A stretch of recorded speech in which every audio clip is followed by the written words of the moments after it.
Noong panahong siya ay hari, masiglang kaniyang pagbati.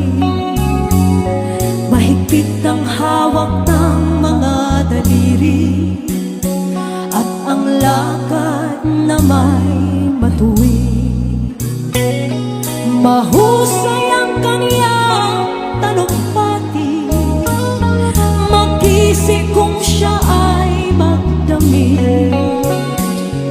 Malalim ang kaniyang pag-iisip, at lahat ay sa kaniya nakatitig.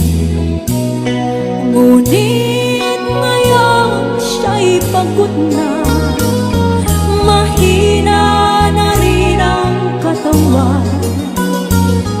Pinagmamasdan na lamang sa bintana ang unti-unting pagdaloy ng ulan. At ang unang tanong sa umaga, kung ano ang kaniyang nagawa sa paglipas na 70 taon, nang siya'y malakas at bata pa. Ibinabasa, naman si Lolo Jose. Yeah. Si Lolo Jose ay matanda na, ngunit mahal ko pa si Lolo Jose. Kahit siya ngayon ay lapos na, sa piling ng mga alaala, lagi na lamang nag-iisa. Kahit sulyak walang maaasahan, sa anak na di man siya mapagbigyan. At ang unang tanong sa umaga, kung mayroon pa siyang magkikisna,